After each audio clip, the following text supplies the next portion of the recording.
Assalamualaikum warahmatullahi wabarakatuh.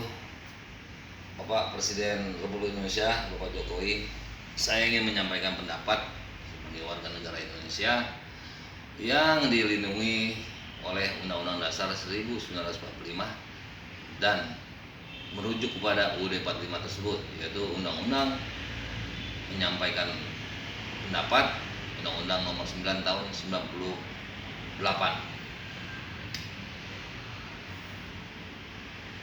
dan juga usul sebagai warga negara.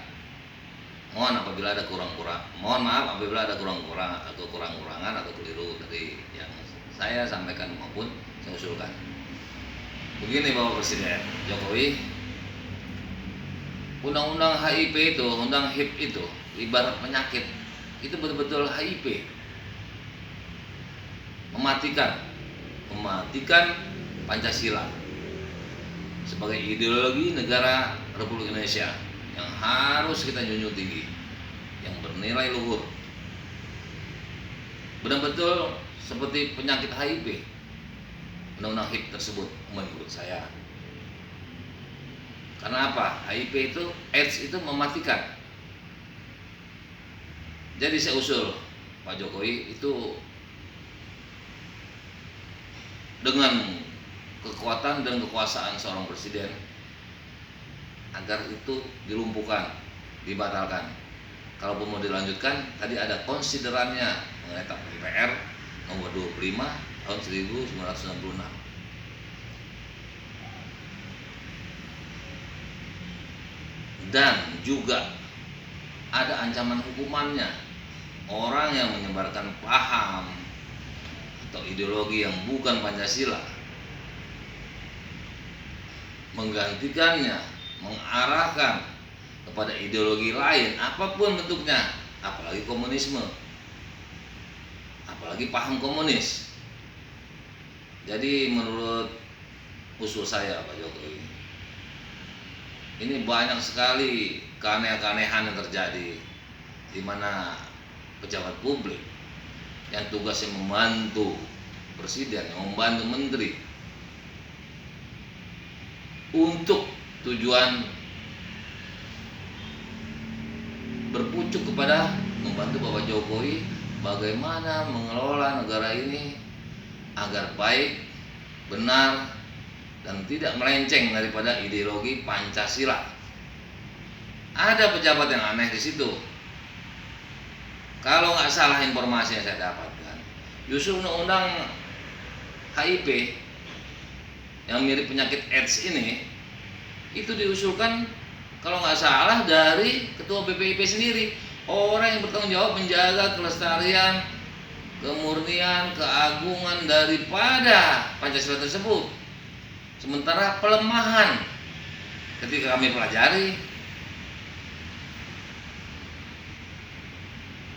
apa pernyataannya sebelumnya yang aneh-aneh tersebut? Dia bilang agama membuat negara tidak maju. Itu kan konyol pendapat itu. Padahal agama itu adalah sumber daripada Pancasila. Itu ulama yang menggali, banyak ulama di situ.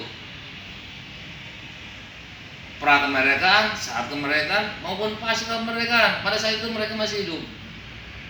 Jadi aneh kan kalau pendapat orang yang sebagai ketua BPIP,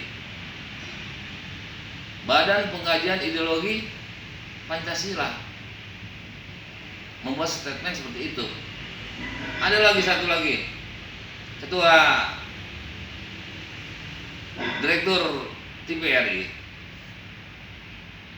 itu dia posting jorok-jorok, bahasanya jorok-jorok, nggak pantas, tidak beradab. Itu melanggar Pancasila, diangkat. Dan satu lagi, dia sanksi Gerwani itu adalah pelaku daripada turut penyerta daripada PKI yang melakukan pembunuhan-pembunuhan kepada para ulama, ustadz, tokoh-tokoh masyarakat, tokoh pemuda, bahkan jenderal-jenderal. peristiwa lubang buaya. Itu mereka harus dipecat Bapak Jokowi. Dengan kekuatan Bapak Jokowi selaku kepala penyelenggara pemerintahan tertinggi di Republik ini. Ada satu lagi yang perlu dikoreksi tentang jabatan Ahok sebagai komisaris Pertamina. Itu Ahok terpapar, diduga kuat pelaku korup. Siapa yang menyatakan itu? Lembaga sah negara, Badan Pemeriksa Keuangan. Jadi yang menyatakan itu lembaga sah negara. Belum lagi track recordnya di belakang. Bapak Jokowi pasti tahu lah. Jadi 3 orang itu harus diganti dengan orang yang lebih baik, yang berkompeten, akuntabel, transparan. Seperti apa yang dinyatakan oleh sesuai asas-asas pemerintahan penyelenggara yang baik. Itu orang tidak baik dalam kacamata masyarakat umum. Dalam hal ini saya yang mewakili pendapat seperti itu. Saya salut sama Pak Jokowi akan menggebuk PKI. Itu statement seperti ini. Cuma masalah PKI sudah tidak ada. Pahamnya yang dijaga sekarang. Sudah dibubarkan oleh TAP MPR 25 tahun 1966, bahkan menjadi rujukan oleh KUHP Undang-Undang Nomor 27 tahun 99 pasal 107. Pelaku penyebaran pemahaman ideologi komunisme itu diancam hukuman sampai dengan 12 tahun. Itu hukum positif, hukum yang berlaku. Ius constituendum, bukan hukum cita-cita, hukum yang diharapkan berlaku. Ius constituendum, bukan hukum positif, harus berlaku.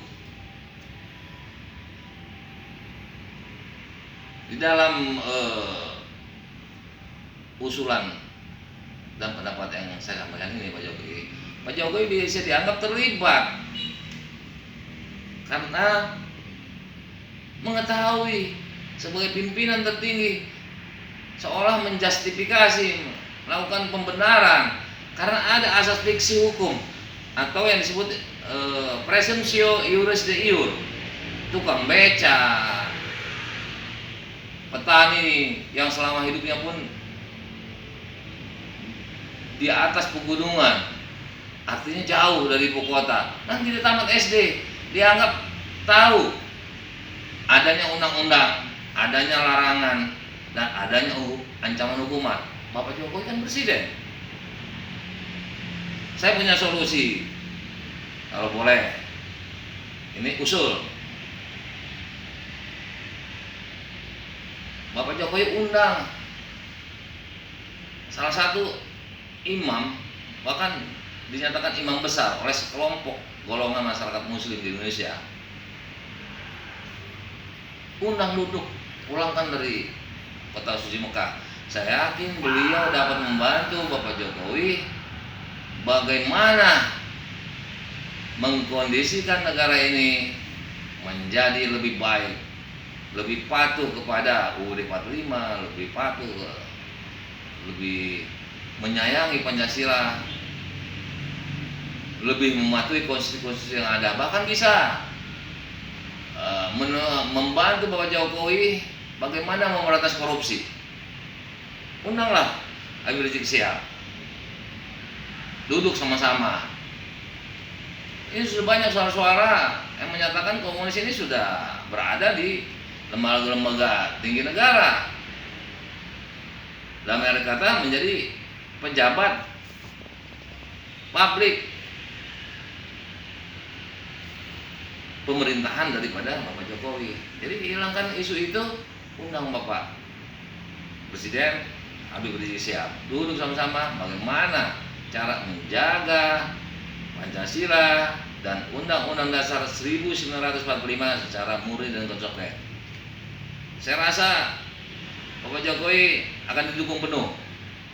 Undang Habib Rizik Syihab bagaimana solusi untuk negara ini menjaga Pancasila dan UUD 45, berikut nilai luhurnya tanpa terkecuali, dan memberantas korupsi. Demikian Bapak Jokowi, mohon maaf kalau ada usulan-usulan saya yang salah, ada pendapat saya keliru, mungkin tidak berkenan juga oleh Bapak Jokowi, saya mohon maaf. Ini pendapat warga negara Indonesia dan usul dari warga negara Indonesia yang cinta kepada tanah air 100%. Itu yang diarahkan oleh imam kami, Habib Rizik Syihab. Harus menjaga, menjunjung tinggi Pancasila dan UUD 1945. Demikian Bapak Jokowi. Wassalamualaikum warahmatullahi wabarakatuh.